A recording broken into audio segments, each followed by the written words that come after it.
Welcome to Simply Stories, where ordinary moments turn into jaw-dropping twists.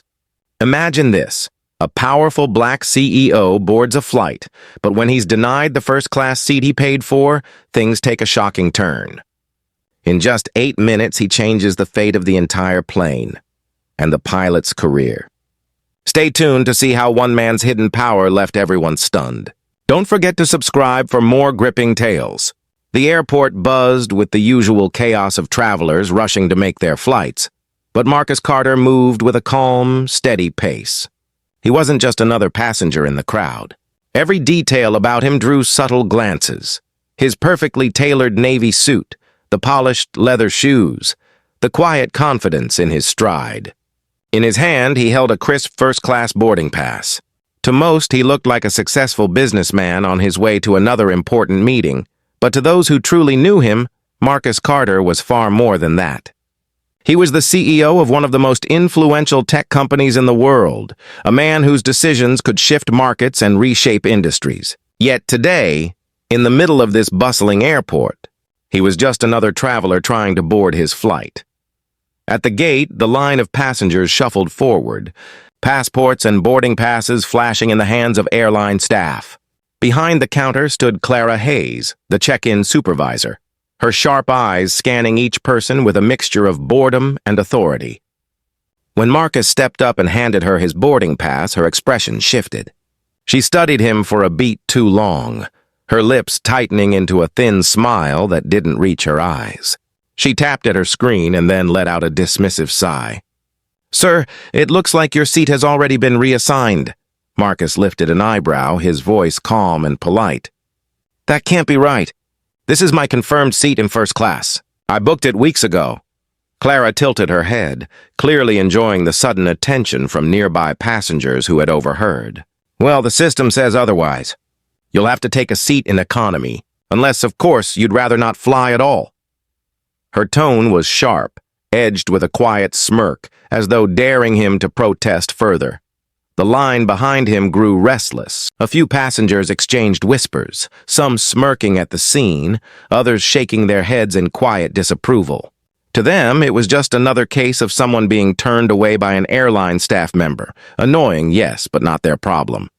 Still, Marcus stood his ground, his deep voice steady and firm. "I paid for first class. I expect the seat I purchased." Clara's smirk widened into open condescension. "I'm afraid that's not going to happen. Either take the seat in the back or step aside and let other passengers through." For a long moment, Marcus said nothing.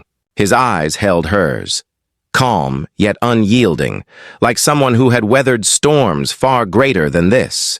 The tension between them drew the attention of more travelers, some pulling out their phones to record the exchange, hoping for a dramatic moment. Marcus finally let out a quiet breath, his face unreadable. Then, without raising his voice or making a scene, he took the boarding pass Clara handed him for an economy seat. "Very well," he said softly, almost too softly for anyone but her to hear. Clara blinked, momentarily thrown off by his lack of outrage. Most people in his position would have demanded a manager or argued until security arrived, but Marcus simply accepted the change and stepped aside. As he walked down the jet bridge, passengers behind him murmured, some pitying him, others amused by what they thought was weakness. One man whispered to his companion, "Guess money doesn't buy you everything." A woman nearby added under her breath, "Some people just don't belong up there." The words stung the air with their ugly weight, but Marcus gave no sign that he had heard them. Inside the cabin, Marcus found his seat toward the back of the plane. The cramped row and worn upholstery were a far cry from the luxury he had paid for, but he slid into the narrow space without complaint. His movements were controlled, deliberate, the same way he handled boardroom negotiations worth billions. A young man in the adjacent seat glanced at him curiously, sensing there was more to this passenger than met the eye. Marcus offered a polite nod, then set his briefcase carefully beneath the seat in front of him. As the boarding continued, laughter trickled from first class. The man who had taken Marcus's rightful seat stretched out comfortably, bragging to anyone within earshot about his connections with airline staff. Clara passed by on her way into the cabin, shooting Marcus a fleeting glance that carried a trace of smug triumph. But Marcus simply adjusted his cufflinks, his face calm and unreadable, like a chess player who had already seen the end of the game. No one around him could guess the truth, that the man sitting quietly in economy had more power than anyone else on that plane, perhaps even more than the airline itself. In his eyes, hidden behind the cool exterior, there was the faint glimmer of something greater, a spark of authority unspoken but undeniable, like the calm before a storm no one else could see. Marcus Carter had accepted the seat in the back, but his story was far from over. The hum of the engines filled the cabin as passengers settled into their seats, adjusting belts and stowing bags. Marcus Carter sat quietly in his cramped economy seat, his broad shoulders almost too large for the narrow frame. Beside him sat Daniel Brooks, a young man in his late 20s with an eager face and restless energy. Daniel glanced at Marcus a few times, curious about the composed figure next to him, but too polite to strike up a conversation right away. He shifted nervously, clutching a tablet loaded with engineering documents, unaware that the man sitting inches away had once revolutionized the very field Daniel dreamed of thriving in. Up in first class, laughter rose above the clink of champagne glasses. The passenger who had claimed Marcus's rightful seat sprawled comfortably, already loosening his tie as though he owned the cabin. His voice carried with a smug confidence, bragging loudly to those around him. "I've got connections with the staff here," he declared, gesturing toward Clara Hayes as she hovered nearby with an overly attentive smile. "Seats like this don't just fall into your lap. You have to know the right people." A few others chuckled politely, though some exchanged unimpressed looks. Still, the man's arrogance filled the space like cheap cologne, pungent and inescapable. Back in economy, Marcus kept his gaze steady on the seat back in front of him.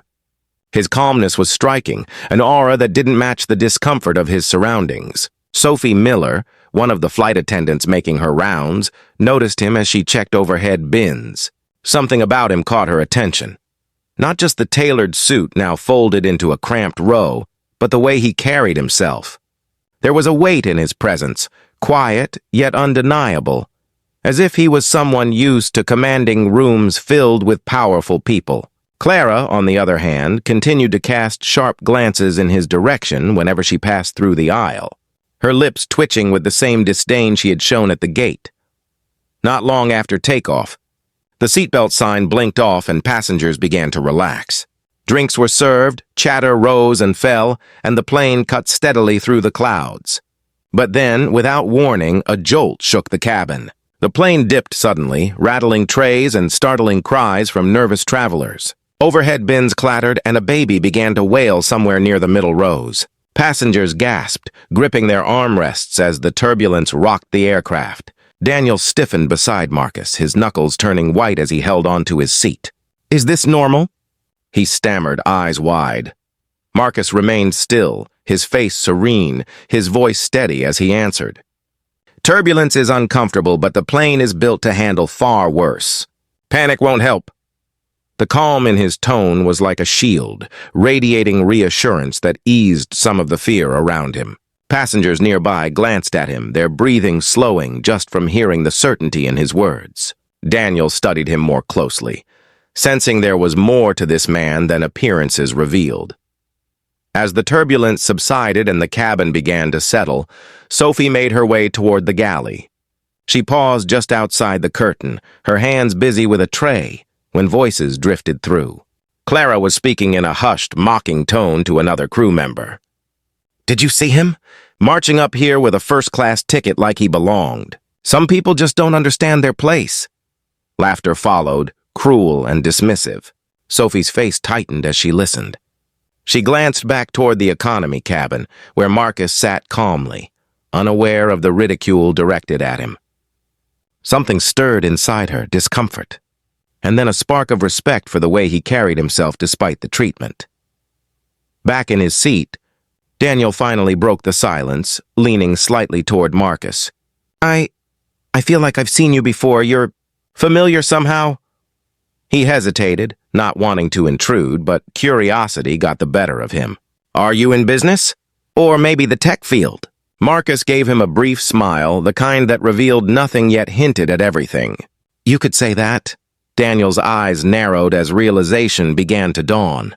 He recalled articles he had read late at night, stories about breakthroughs in aviation safety systems, innovations that saved countless lives. And the name connected, Carter.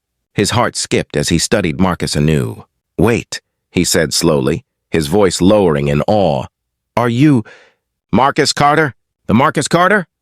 Marcus did not confirm nor deny, but the quiet curve of his lips was answer enough. Daniel sat back, stunned, his mind racing at the thought of sharing a row with one of the most influential minds in modern engineering. Just as the weight of the revelation settled in, Clara returned down the aisle, her expression sharp as ever. She stopped at Marcus's row, her voice clipped and full of false authority. Sir, you're taking up too much overhead space. Other passengers need room. Marcus glanced up, his eyes calm but edged with something colder this time. His briefcase, neatly stowed, was within the allotted limit, and far smaller than the oversized bags others had crammed above their seats. Still, Clara hovered, her arms crossed, determined to exert control. Daniel shifted uncomfortably, watching the quiet standoff, while nearby passengers held their breath, sensing that beneath Marcus's unshakable composure, something far greater was waiting to surface. 8 minutes into the flight, the cabin had settled into a steady rhythm. The clink of glasses in first class, the low hum of conversation in economy, and the occasional ding of a call button blended into the background. But in the cockpit, tension crackled beneath the professional calm. A red warning light flashed across the control panel, accompanied by a sharp alarm. The system indicated a possible failure in the hydraulic line, serious, but one that Captain Richard Collins had faced before. He silenced the alarm quickly, muttering under his breath as if to reassure himself more than his co-pilot. It's probably just a sensor error, nothing to worry about. But out in the cabin, Marcus Carter had already noticed. From his seat, his sharp eyes caught the brief flicker of the alert through the small crack in the cockpit door before it closed. To most passengers, it would have been meaningless, but to Marcus it was unmistakable. His company had designed that very emergency detection system. The timing, the sound of the alert, the pattern of the light, it was no false alarm. Something serious was happening, and every second counted. Marcus unbuckled his seatbelt with quiet precision and rose to his feet. Passengers nearby looked up curiously as he moved with deliberate calm down the aisle. His presence drew attention without effort, the quiet authority in his step impossible to ignore. He reached the front of the cabin, where Clara Hayes stood like a gatekeeper near the curtain to first class. Her eyes narrowed as she saw him approaching. "Sir, you need to return to your seat," Clara snapped, her voice loud enough for passengers to hear. "You're not allowed to be up here. Sit down before I call security when we land." Marcus's voice was steady, unshaken. "I need to speak to the pilot. There's a malfunction in the system." "I recognize the warning." Clara let out a sharp laugh, dripping with mockery. "And how would you know that?" "Please sit back down. You're causing unnecessary panic." Passengers stirred, whispers rippling through the rows. Some frowned at Clara's dismissive tone, while others looked at Marcus with curiosity, sensing something unusual in his calm insistence. Daniel Brooks stood up from his seat, his voice nervous but determined. "He knows what he's talking about. I think he's Marcus Carter, the Marcus Carter. He's the one who designed these systems." Heads turned sharply at the name. Sophie Miller, the flight attendant who had noticed Marcus's presence earlier, stepped forward as well. Her tone was firm, respectful. "Clara, I heard the alarm too. If he says it's serious, we should at least let him speak to the captain." Clara faltered for just a moment, but then scoffed, her pride refusing to yield. "Marcus Carter? Sitting in economy? Don't be ridiculous. Important men like that don't end up back there." Her words hung in the air like an insult too heavy to ignore. Marcus's gaze locked on hers, cool and unwavering. Then, with deliberate clarity, he spoke for all to hear. "My name is Marcus Carter. I am the CEO of Carter Aviation Technologies, the company that built the safety systems keeping this aircraft in the sky. That alarm you just heard was not a false signal. If you don't let me into that cockpit right now, this plane and everyone on it could be in danger." Gasps echoed through the cabin. Passengers leaned forward, eyes wide, phones raised to record the moment. The entitled man in first class, who had been bragging about his connections, paled visibly, his confidence draining as he realized who Marcus truly was. Clara's face flushed crimson, the mockery in her voice replaced by stunned silence. Sophie quickly unlatched the cockpit door and ushered Marcus inside, ignoring Clara's sputtering protests. Inside the cockpit, Captain Collins glanced back, startled to see Marcus step in. "What is this? You can't be in here!" Marcus cut him off, his voice calm but commanding. "The hydraulic line isn't malfunctioning, it's failing. That alarm isn't a glitch. If you ignore it, you'll lose control surfaces within minutes." The captain bristled. "I've been flying for 30 years. I know how to handle my plane." Marcus leaned over the console, his eyes scanning the readings with practiced speed. His fingers traced the diagnostic screen with the familiarity of a man who had seen its blueprint long before the aircraft was ever built. "And I've spent my career designing the systems that tell you when your plane is about to fail. Look here, pressure drop in line 3. It's leaking fluid faster than your backups can compensate. You need to divert and land immediately." The co-pilot's eyes widened as he checked the numbers again. "He's right. If this continues, we'll lose control on descent." For a long, tense moment, Captain Collins hesitated, pride warring with reason. Then the weight of Marcus's certainty broke through. With a tight jaw, he nodded and reached for the radio. "Control, this is Flight 227 requesting emergency landing clearance. We've got a hydraulic failure." Outside, the passengers felt the subtle shift in altitude as the plane adjusted its course. Murmurs spread like wildfire, disbelief and relief mixing together as they realized their lives had been spared from an unseen danger.